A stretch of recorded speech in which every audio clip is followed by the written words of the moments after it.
Well, I'm going to tell a story now, and then I'm going to decide after whether or not it should feature in the final cut. Okay, you're going to decide.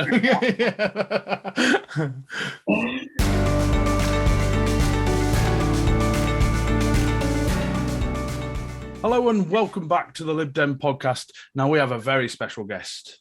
He is not only the star of party political broadcasts, he is not only in the Queen's Honours list, but he is, of course, a friend of the pod. He is part of the podcast family. It is Josh Babarinde. Hi, Josh.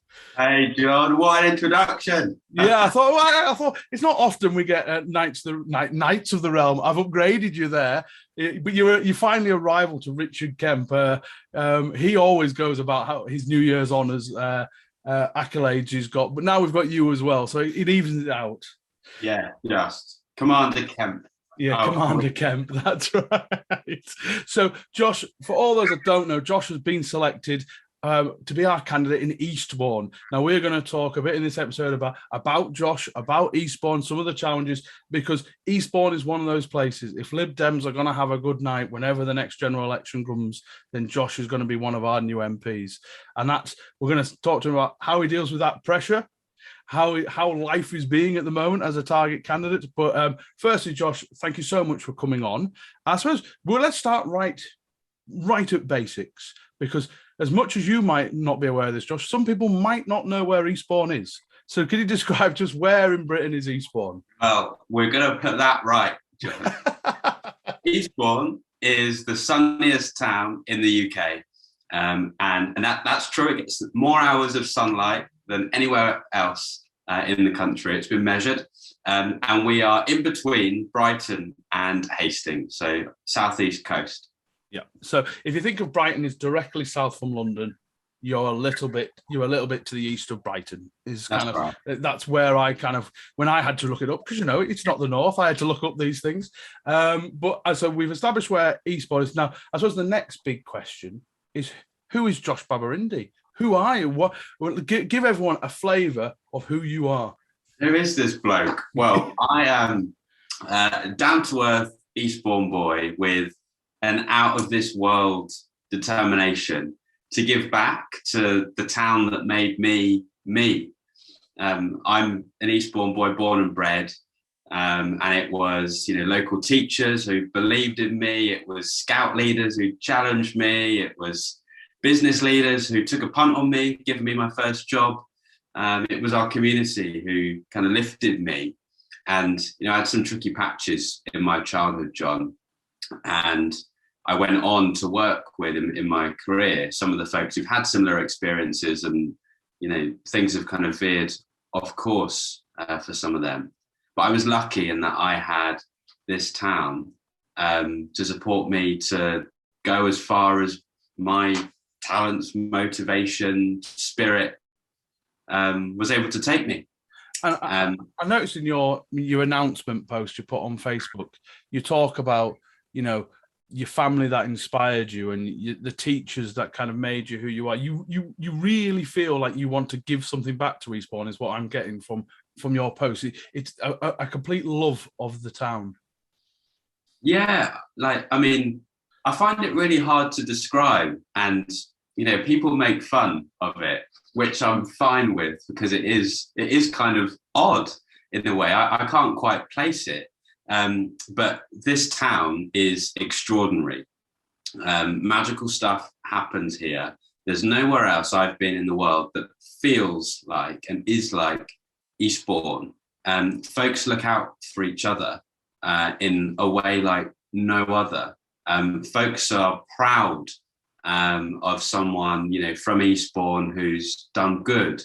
And people will, give their all to help a fellow Eastbournian through a tricky time, or to help them achieve what they want to achieve. And I really want to be part of that tradition. I've been determined to be part of it for a very long time, and doing my bit in all different kinds of ways across town to do just that. And politics, I think, is a great conduit for being able to take that to the next level. So I love my town. Everyone should come down here. And you've invited me probably about a dozen times every time we speak. So I promise I am going to come down and help you. I do. That is an absolute guarantee. And if I can make it from the Northwest, then so can other people. But you were talking about your early life, etc. So I take it politics, was that part of your early life? No. Yeah. Well, it depends how early we're talking. Some would say I'm still in my early life at 28. But no, I wasn't, my family's not a political family at all. In fact, my dad earlier today, he sent me a WhatsApp meme about Boris Johnson. And I was shocked because it is the first time ever that he's ever sent anything remotely political to me, apart from, wishing me good luck on election day or whatever. So, yeah, we're not a political family, a party political family. We didn't really talk about politics at the dinner table. In fact, for a lot of my childhood, we didn't have a dinner table. We ate on our laps in front of the telly, and that was great. But I got involved in kind of school councils and stuff when I was a kid. And school for me was really important when I was growing up because home life wasn't easy. And, got lovely mum, lovely dad, but some other family members weren't so great. And school was really where I invested a lot of, my effort. It's where I felt safe. And teachers really celebrated me. And so I got stuck in. And was school, the kind of, you said about school council, was that your first kind of involvement in politics, rather not party politics probably at that age, but actually getting involved in debate and engagement, right and wrong, those sorts of debates? Yeah, I mean, year 5 was the height of my academic career, John. Year 5. Year 5. So was thereabouts. I was going to say, how old was that? I'm trying to work out the years now. Yeah, year 5. I had an amazing teacher. I had loads of great teachers just across my time at the schools I went to. I was so lucky.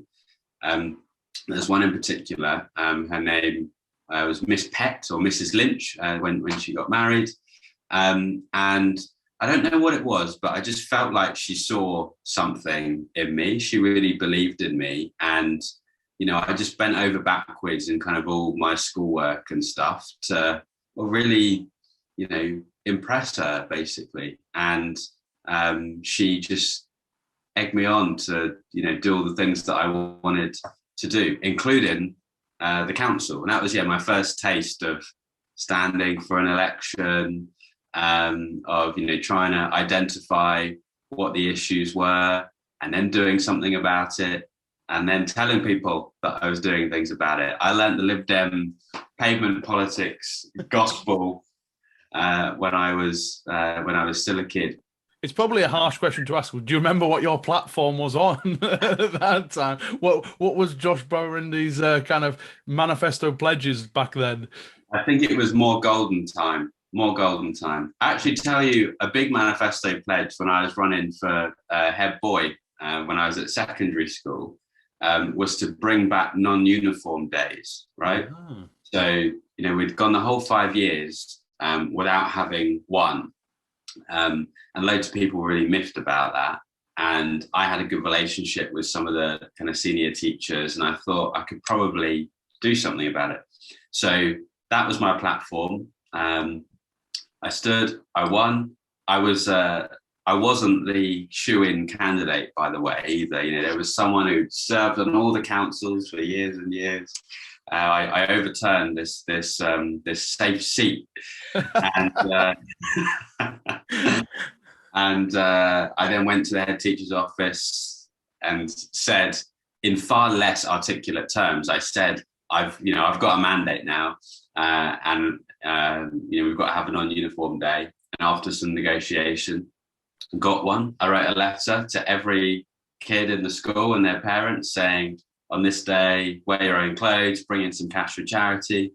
And then came into school on that day in my own clothes at lunchtime, went onto the field, and everyone was just having such a great time, just being them, having chosen what they wanted to wear that day. I mean, it was, a a kind of a liberal spark for me, that, but also a realization about how politics, essentially, when played rightly, can empower people to be fulfilled, quite frankly, or more fulfilled. And so I kind of got the bug then and carried on at it. So you could have a record of action, a promise of more, even back then. Yeah, but we only had one non-uniform day that year. I couldn't get more. But from none to one, it's that first step that counts. It's not too bad. It makes for a good bar chart. It does. And then when I got to college, did the same thing. I was president of the college student union, and instead of non-uniform days, it was parties, which happened. They were great. Hello, John from the Lib Dem Podcast here. We are delighted to say that this episode is sponsored by Praetor Rains. Now more than ever, you need a professional-looking online presence and website. Praetor Rains have been helping Liberal Democrat campaigns succeed for 18 years. Their Lib Dem Foci package combines a website, social media and email system to help Lib Dems win. You'll receive great support from real people, fair pricing and a huge range of features to choose from. Praetor Rains are already the bespoke developers for Lighthouse, Lib Dem Draw Online and the LD Directory. They combine a talented system design with an unrivaled understanding of our party, our data and our systems. To find out more, check out the Praetor Rains website at praetorrains.co.uk/liberal-democrats. So when did the kind of party politics come into it? Because I didn't get involved in politics till after uni. I was too busy having fun and whatever else. But I always knew I was a liberal. I just didn't do it. But obviously student politics tends to be dominated by either Labour or even left of Labour. So when did the liberalism come into the equation? Yeah. So I'm going to tell a story now, and then I'm going to decide after whether or not it should feature in the final cut. Okay, you're going to decide. So I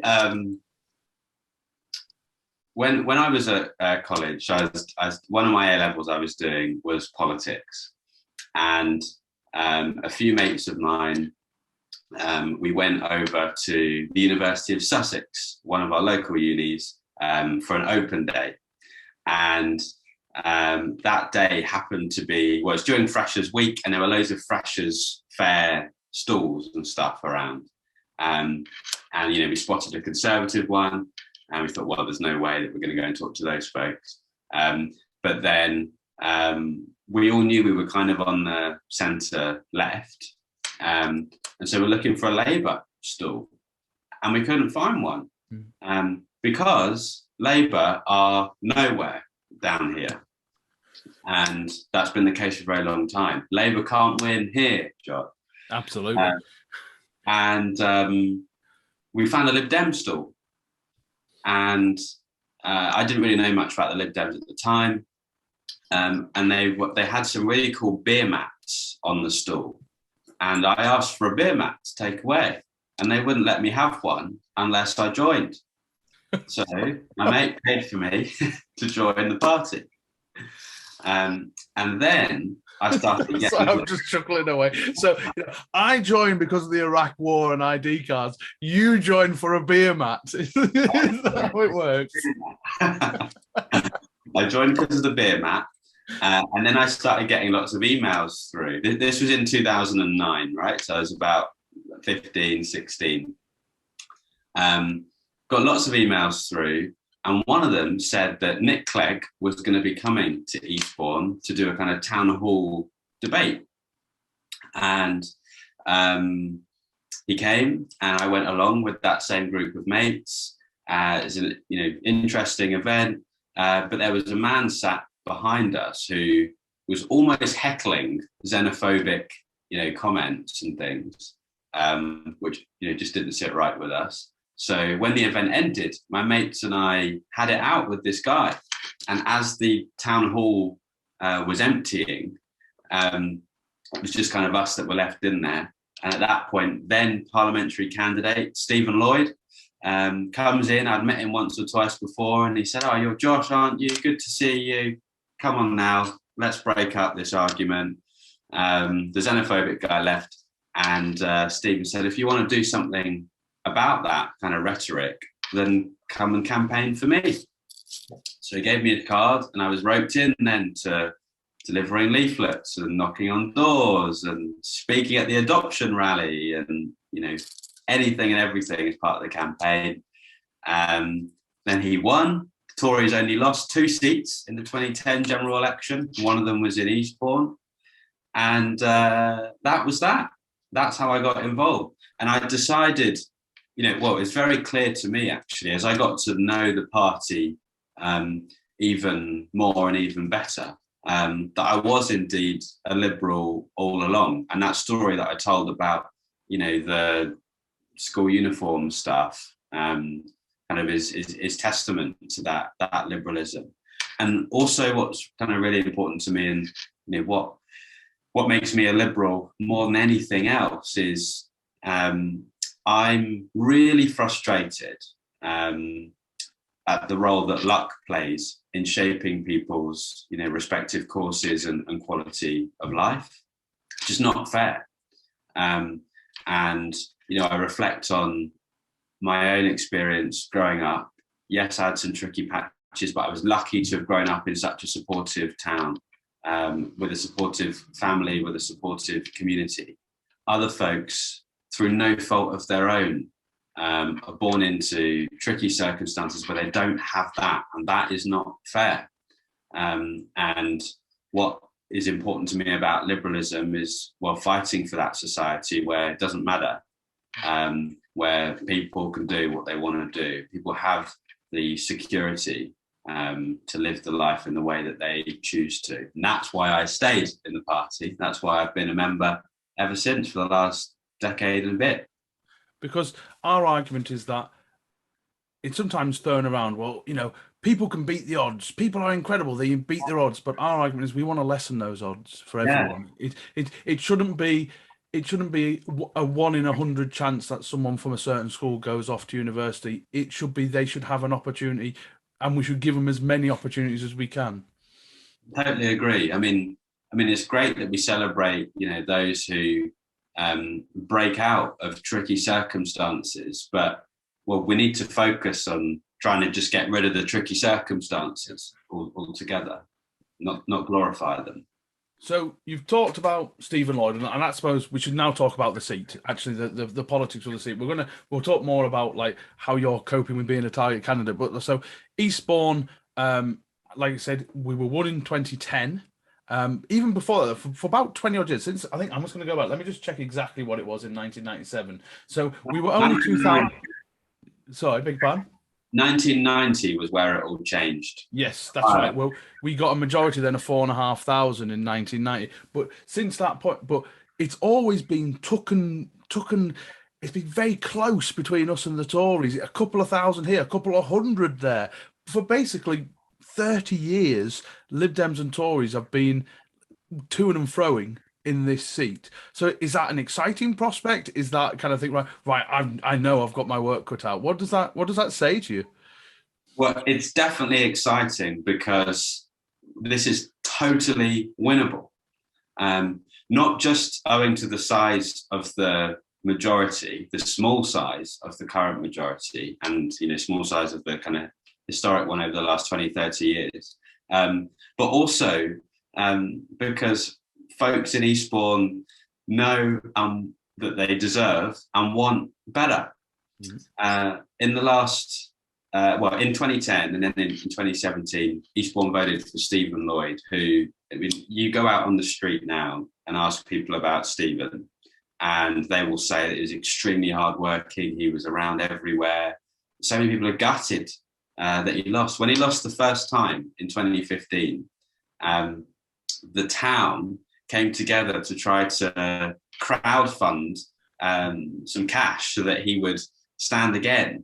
There was a thank you party for him that was kind of quite spontaneously thrown, really, really loved. And with our current MP, who's been our MP this is now the second term, broken term, has only won on the basis of national Tory popularity. Only won in 2015 because, well, the Liberal Democrats nationally were punished for coalition government, and only won in 2019 because of Brexit. And I knocked on hundreds of doors in Eastbourne during the last election, and folks said, look, Lib Dems, you work really hard locally, we'll vote for you next time, but we've just got to get Brexit done. And that's what happened.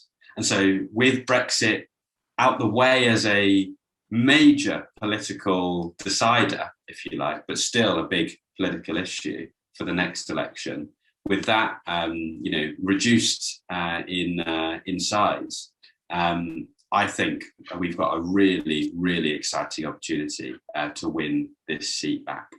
Because for those listeners and watchers who don't know, obviously it was a slightly kind of controversial time regarding Stephen Lloyd. Obviously, he was a bit like Norman Lamb in terms of believe that, you know, the rerun of the referendum or the people's vote or however you want to call it, and decided that actually he actually lost the whip for a little bit. And so so all these things kind of came in to make Eastbourne a bit more of a challenge. Now, what's interesting is how we deal with that. I mean, obviously, 2019, the Tories got a huge boost on it because they were talking about the promise of Brexit rather than the reality of what's happening now, which is a completely different sell from them on the ground. So even areas, I mean, I don't know how Eastbourne voted in the referendum. Do you know those figures to hand? Eastbourne voted, it was like 57 or 58% leave. Yeah, but we're seeing that right now in North Shropshire. By the time this comes out, North Shropshire might have already finished, but actually we're seeing even leave areas now. It is not the key area. The fact that Lib Dems are challenging so strongly in North Shropshire, which was a 64% leave area, confirms what you were saying about it. It's lessened its effect probably on politics at the moment. But I want to go on a little bit about the setup on, because obviously you're now elected. So this was very exciting. So you also got on the council as well. So I understand in Eastbourne, Borough Council, you've got 18 Lib Dems, 9 Tories, no Labour, no one else. So you were right in saying it is Lib Dem or Tory here, and that kind of just showed. And what was that like? What was it like getting elected? What's it like being in a council where you guys are in control? It's extraordinary, the kind of fortress that we've built in Eastbourne, that the council represents in terms of our political group. 18 Lib Dem councillors. The Lib Dems have held the council since 2007, we're known as an innovative council, experimenting with new ideas. We've got some great people on the council I'm really, really excited about. Some who've served for quite some time, some who are more newly elected. We've got a really, really strong team. And that is a godsend for me as a parliamentary candidate to be able to kind of build on that great record. And for me as a councillor, it's really exciting. So I'm the newest, joint newest councillor. I was elected in a by-election earlier this year. And there was a Conservative elected in a by-election as well. It's awesome to be able to, finally channel my kind of spirit for getting things done into actually getting things done, having the power to get things done and having the influence. What kind of really surprised me was a couple of days after I was elected, or a big issue in my ward and across the town at the time was that there was a particular internet fibre company digging up the roads, digging up the pavements and not putting them back in the same condition. And I said I'd do something about this. I got elected and I kind of just got a bit frustrated on my Facebook page, and I said, look at the mess that's been left here. Next week, when it's Monday, I will make contact with the companies and do something about it. And then a local kind of small tabloid picked it up and then said, new councillor Josh slams internet company. And then the company calls me and says, oh, we're really sorry, councillor, we're going to be putting this right. I said, great, well, you can come and meet me and then we can put this right. And within 4 days of being elected, kind of come to an agreement with this company for kind of different things that they were going to rectify. So it's great to be able to be in a position to wield more influence for my ward and for our town. And I guess that's the fundamental purpose of, putting myself forward as the parliamentary candidate, to be able to do more of that, but bigger and better across the whole constituency of Eastbourne and Willingdon. Willingdon is an important part of the constituency too. So it's a little village that just sits outside of Eastbourne. I used to live there. Wonderful place. The boundary commission proposals seek to move Willingdon out of the constituency. But what's really important to me is that we make sure it doesn't get left behind. And so until anyone tells me otherwise, Willingdon is firmly part of the Eastbourne constituency, and proudly so. So the current MP is Caroline Ansdell. Now she has stood down. She was a councillor. She's stood down. So what?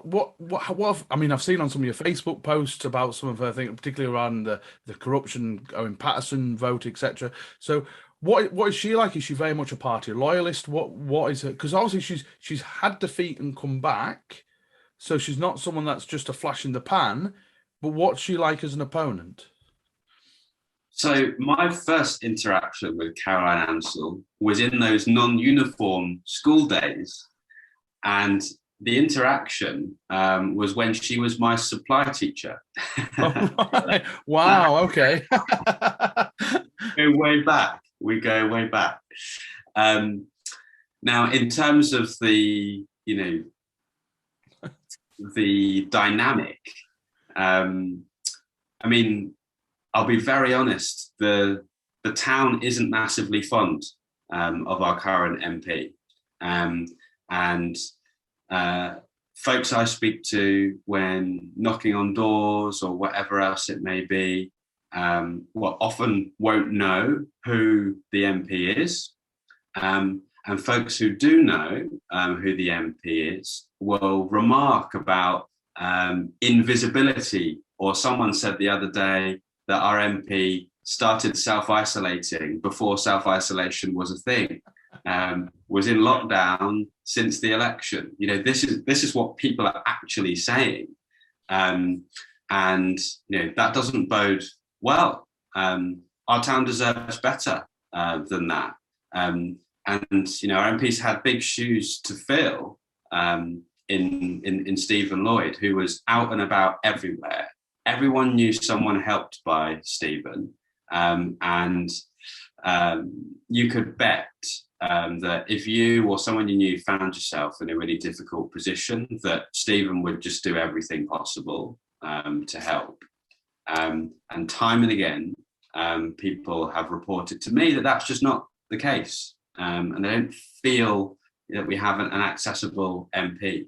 In terms of the party loyalist stuff, I'm afraid you've only got to look at, voting record for like some fundamental things like, the Owen Paterson vote.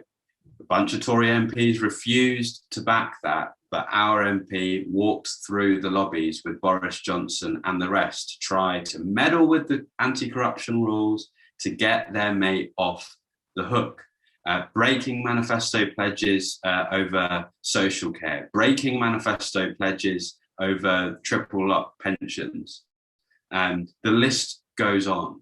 And folks in Eastbourne and Willingdon are fed up. They really, really are. I suppose when they've had, we don't want to say the hard working, Lib Dems, to get elected, we have to work our absolute socks off. And you were saying about Stephen Lloyd being Mr. Eastbourne, etc. We have to do that effort because we don't get any gimme rides. Whereas, and the contrast between what you're saying about her and what you're saying about Stephen couldn't be starker. Yeah, and people recognise that, and it's really sad. It's really sad for our town. You know, I want us to have an MP who we can be proud of. I want to be that MP who the town is proud of for the work that is done locally, you know, to support people, whatever their background and whatever position they might be in. And it's just so sad to, you know, knock on people's doors and for people to feel such a sense of, you know, disdain or disinterest, or, you know, that's not how it should be. We need someone who's dynamic, innovative, who will roll up their sleeves. And, you know, I'd die in a ditch for Eastbourne. Well, that kind of brings us perfectly into the constituency, into Eastbourne. So, what are the best things about Eastbourne? What makes the constituency so good? You've talked about the people, but give us a flavour of what the best things are about Eastbourne. So, if you step out the train station in Eastbourne and walk up the high street, it will take you all the way to the seafront. And you know, as someone who lives here, if you walk up that high street, you'll see people you know. And you'll have a chat in the street, catch up about whatever it might be. And what's lovely about it as well is that you're often only 1 or 2 degrees of separation away from anybody. You know, everyone knows everyone who knows everyone. And well, if you've got skeletons in your closet and things you want to keep private, then maybe Eastbourne isn't the town. But I'm very interested because obviously you've had, you've mentioned how you've got into politics, your politics early, but you've had a very quick rise into the front ranks. Like I said, I made a joke at the start about being on the party political broadcast. You are very much the golden boy of Lib Dems really at the moment. But I'm always interested that in what failures people have had and what experiences they've learned from that. Because obviously you said you got involved, so you've seen actually when Stephen lost the election, what was that like? So how have failures happened to you, and what have you learned from them? Yeah, I've had many failures. A bunch of them came in the course of starting up my social enterprise, which I've moved on from now. But I set up an organisation that trained and employed ex-offenders and ex-gang members to repair broken smartphones to provide a positive route away from crime and towards employment. And what we did is we ran pop-ups in lots of different corporates in London, ranging from, you know, big banks to the US Embassy or Ministry of Justice even, where people could come down and get their phone repaired. And that was our kind of shiny, polished model. But there were so many failures, you know, on the way to that, that, you know, there were phones that we repaired where, you know, smoke was coming out of them. And we had to figure out, how do we put this right before the customer comes back? And, you know, some of the most humbling moments of that were where I had to take, you know, customer's phone to another phone repair shop to get repaired because we just couldn't do it. So, you know, there were some real failures there. And then there are also some just very difficult moments, which I wouldn't describe as failures, but maybe in other respects they were. And that's when we're working with, you know, some of our young people who, you know, maybe come out of prison and were, you know, trying to start afresh. And through us, you know, we're able to secure employment, and we help them, you know, with mental health challenges or with housing challenges, all that kind of stuff. And they just seem to be going in a great direction. And then something would happen in their personal lives. Maybe, you know, one of their old gang would come back on the scene, or they get kicked out of their house or whatever it might be. And then they relapse back into that criminality. And some of the worst phone calls that I received were from, you know, probation officers or police officers or whoever it might be saying, you know, we've got X, Y, or Z in custody, and we've got to start from square one again. And that was just heartbreaking. And they felt like real failures. And for me, there was a lot of soul searching, thinking, well, does this thing that I've set up actually work? Because people are still slipping back into their old ways. And I mean, the key thing you've got to do is you have got to look inward rather than look outward and blame everything else. You've got to see whether there's anything different that you could do. I'm a political scientist by academic background, so I have a very kind of like systematic or methodical way of like approaching many things, and a scientific way of looking at different variables and what can be adjusted to achieve better results. And that's what we did. And again, it sounds kind of trite, but learning from your failures is just the best thing in the world. And sometimes those failures feel so bad that even the prospect of experiencing that feeling again alone is enough to get you to pull out all the stops to make sure it doesn't happen again. I think I might be misquoting Richard Branson here, but he said he's never failed in his life because failure is only failure if you don't learn from it, or something. He's of that regard. As long as you learn from it, then you shouldn't think of it as a failure. Yeah. It was a challenge. Fail upwards is what some say as well. Like, I totally subscribe to that. Ideally, we try not to fail at all. But never. So now you've been selected. You're a counsellor. So what's your day to day? What's your weekly routine like? How do you get that work-life balance right? It is tricky. It's one of the trickiest things about all of this, and I've actually grown very frustrated with the system, and I'll get to that in a minute. But I work part-time for a fantastic charity where I head up programs that support people to set up social enterprises like the one that I set up, so providing funding and training to help people to do that. So I squeeze that into 3.5 days a week, and then in my other 3.5 days, as well as my evenings and my lunch breaks and my breakfasts and in my sleep, do everything else. And that everything else is, 99% politics, both in my role as a counsellor, which just has to come first. That comes before my parliamentary candidacy. But there's a lot to squeeze in.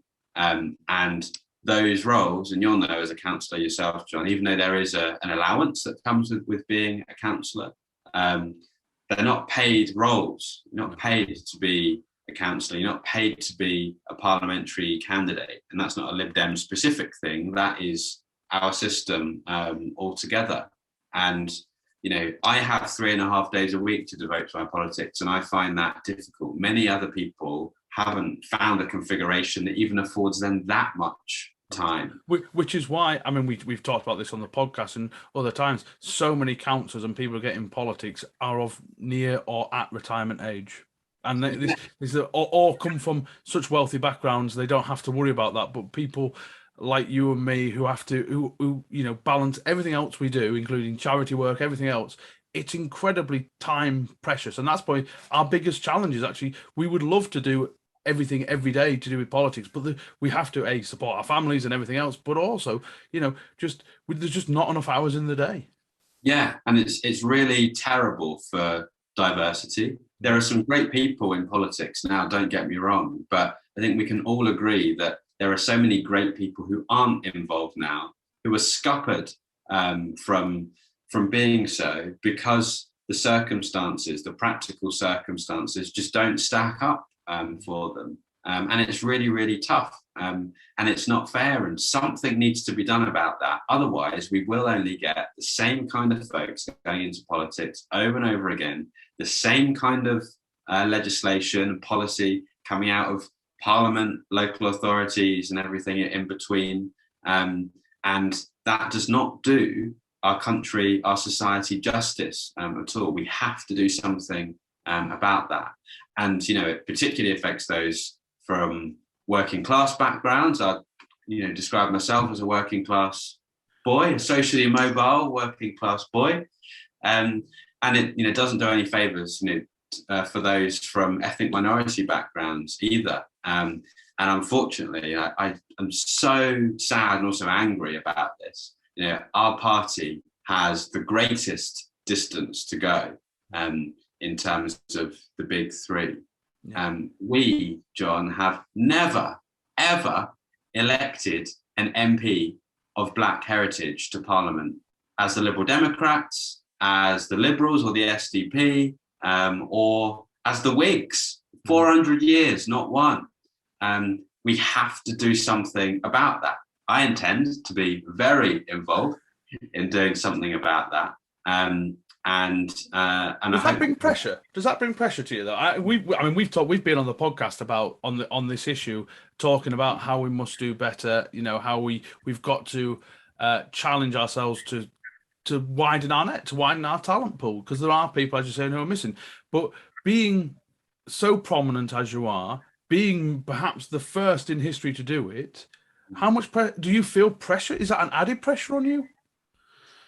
I feel it's not quite pressure. I mean, there's something really special, actually, about the kind of hope that folks place and have placed in me, you know, maybe being one of those who can help to break that glass ceiling. You know, when I was running for council in Eastbourne, it was a similar position. You know, we've never had a council of Black heritage in Eastbourne since the council was established in 1860 something, and you know, folks across the country from the Black and Asian and minority ethnic community, were saying, you can do it, and this is going to be fantastic. And yeah, part of me thought, oh God, I better win this. But part of me thought, well, like, how awesome to have this this additional layer of support from people of all ethnicities who want to see this happen. And I feel a similar kind of way about the potential to break a glass ceiling here as well. Where I think it can become negative is where you become the diversity person, which is something I've worked really hard to try to avoid to an extent, or to make sure that I've diversified my political interests. So, racial diversity, for example, really important to me. Done a lot of work in the party on that. But equally, I have views on, the NHS and defence and justice and home affairs. And so I want folks to come and talk to me about that. I want to have a, credible voice on those things, and not just be, the brown guy who talks about how we should all look a little bit different or be more inclusive or whatever. So does that give you hope, actually, that do you think the Lib Dems are, it's slow, but do you think actually going forward, not just hope for the Lib Dems, but in your campaign, the Lib Dems are getting better? We are realising, whether that's with you or through you, that actually the Lib Dems hopefully could be that difference, because we have been poor at it, but actually there is hope for something better. Yeah, I think it's doable. Because fundamentally, liberalism, I think, is the most accepting. Yeah, the most accepting, and I really, really think it is a philosophy that folks can get behind. I mean, look at all of the opinion polls that have been done that have said, if you thought the Lib Dems could win, would you vote for them? And, consistently, more than half of people in those polls say, yeah, I would. Many of those are people from ethnic minority backgrounds. What's really tricky is that there's a big tanker to turn. I've been at, family events with my Nigerian side of the family, where, a kind of Nigerian auntie has come to me and said, so like, why aren't you Labour then? If you're half Nigerian guy, you should be with Labour. And so there are lots of those kind of allegiances and stereotypes, even within the community, that need to be unpicked. And one of the ways we do that, it's a bit of a chicken and egg situation, but one of the ways we do that is by demonstrating that we're a party who looks like the kind of people who we want to represent, which is everyone. Yeah. And if people haven't heard our interview with Bobby Dean as well, he's from a very working class area wanting to represent Carshalton and Wallington. Again, everyone said to him, why aren't you Labour? And he said, well, this is who I am. And actually, I've been a Liberal my whole life. It's just sometimes I didn't know it. Yeah, exactly. And that, that can be hard. That can be hard to fight. Thankfully, it's not a question I'm asked very much in Eastbourne. No. There isn't really a Labour presence. But yeah, there is hope, but the party needs to put its money where its mouth is on that representation piece. And a lot of work is being done, credit where credit's due, whether it's by having a vice president of the party who's responsible for making sure that we're engaging with ethnic minority communities, whether it is the racial diversity campaign set up to help us get more candidates of colour elected, the Lib Dem campaign for race equality as well, one of our internal associated organisations or special associated organisations. I get confused with the. we have so many different organisations in the Lib Dems.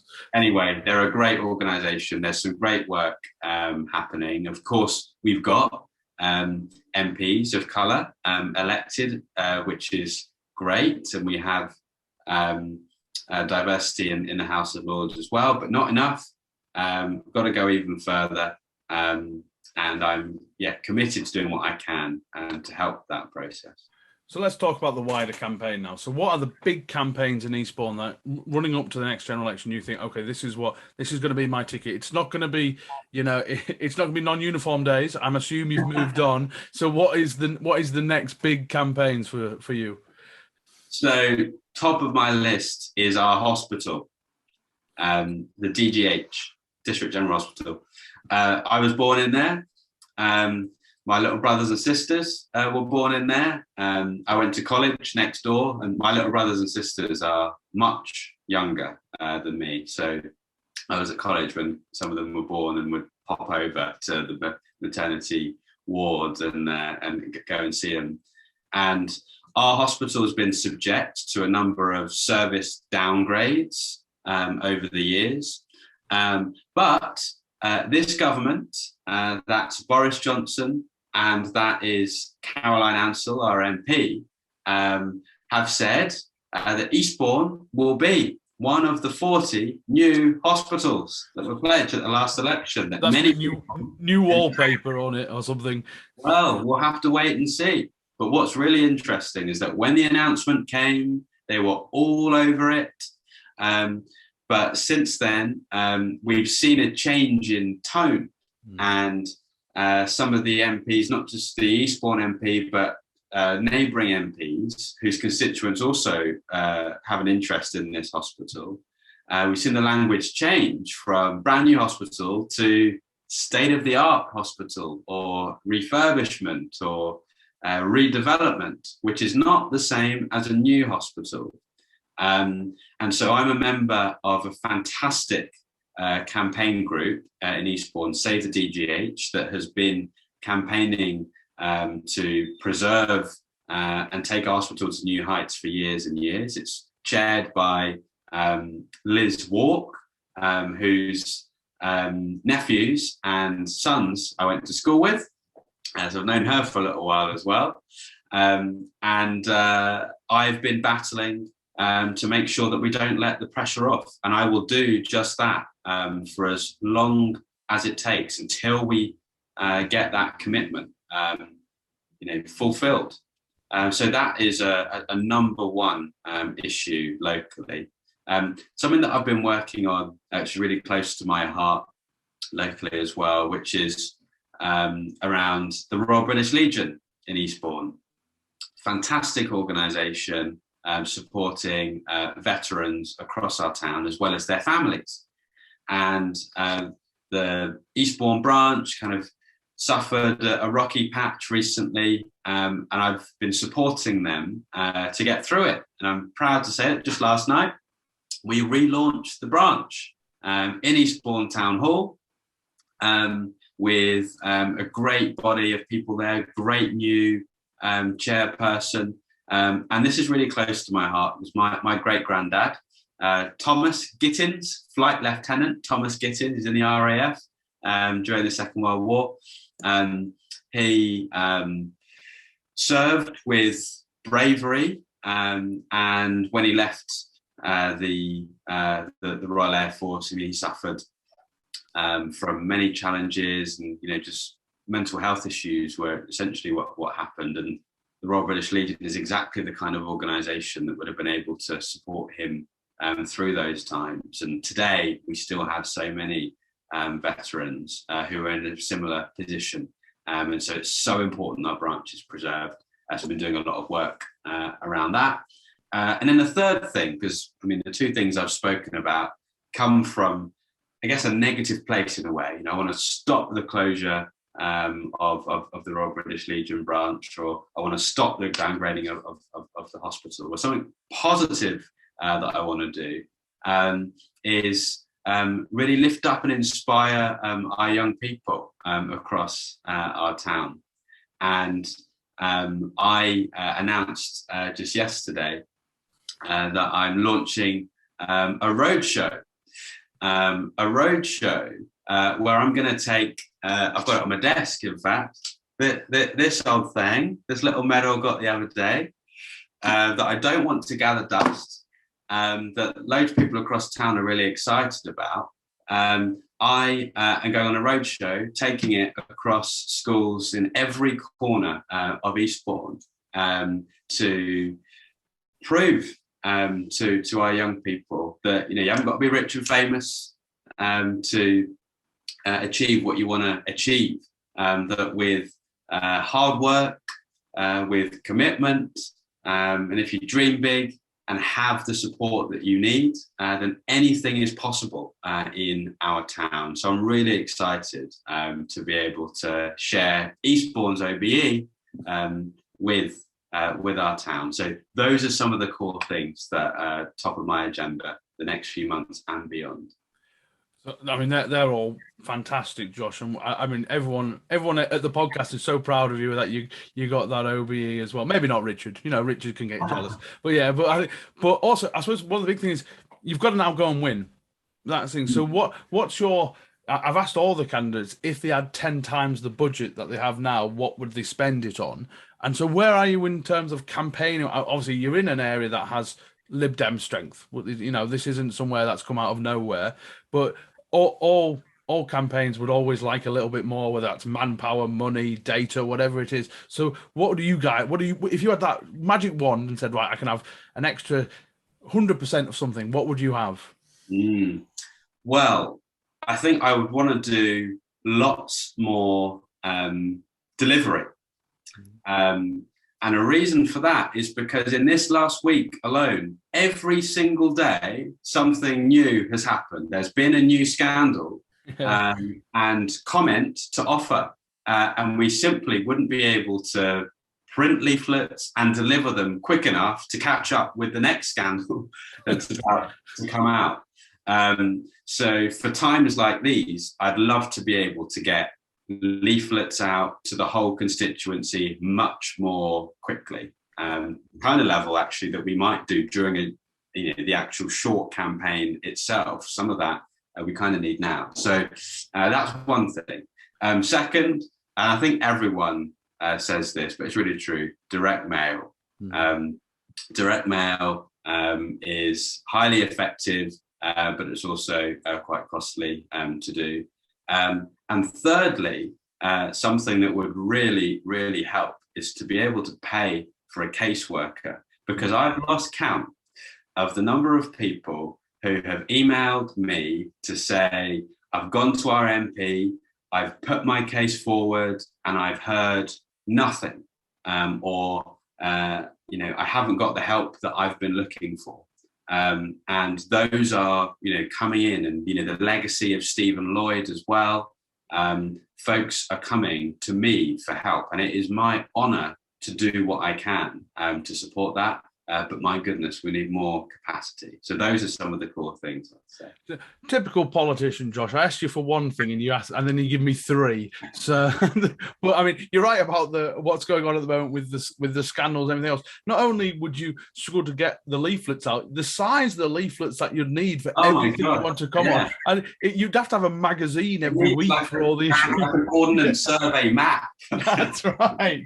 That's right. But you raise a very important point, and we've talked about this a lot on the podcast, that there are so many ways people can help with elections and winning, etc. Sometimes you can donate time, as in go out, deliver leaflets. Sometimes you can donate your knowledge, whether you want to design leaflets or do something like that. But other one is money. And if, campaigns cost money, and successful campaigns have people that help run them as well, generally. And so and it doesn't matter if you donate £5, £50, £5,000, all of that helps put together a fighting force to go and win seats like Eastbourne. Isn't that right?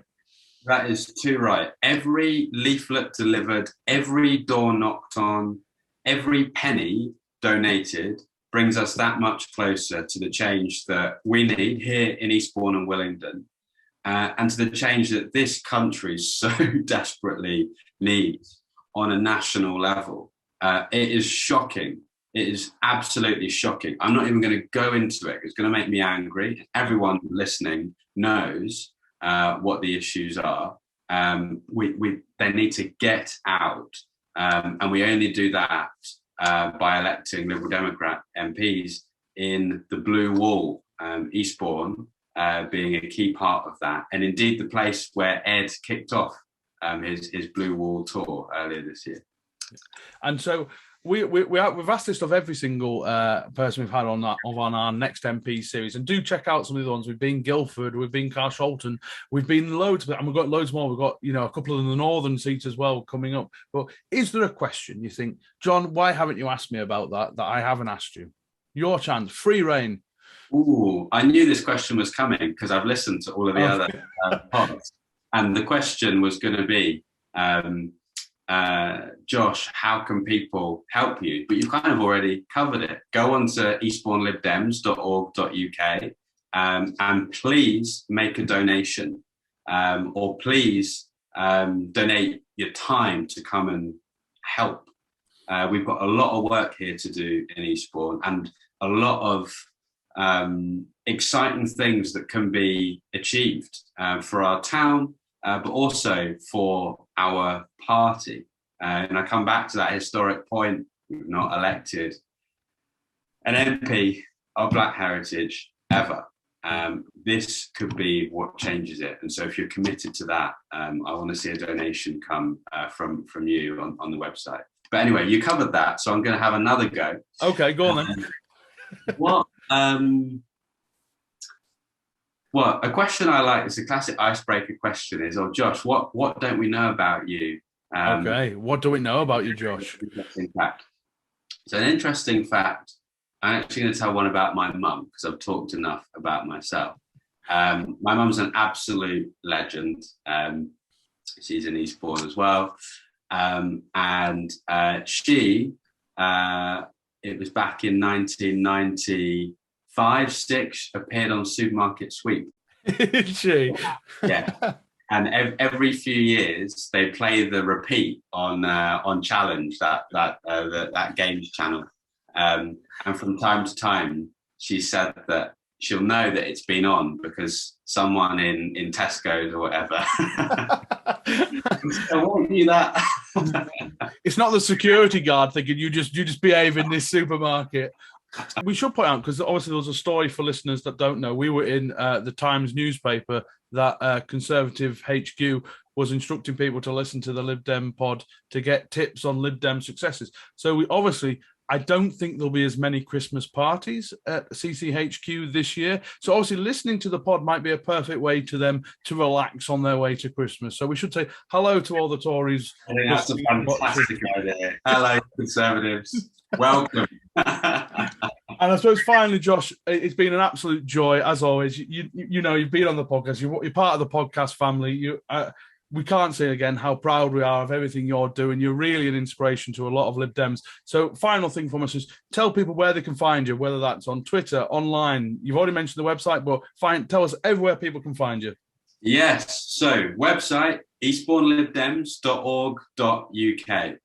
If you want to find me on Twitter or Instagram, my handle is Josh Babarinde.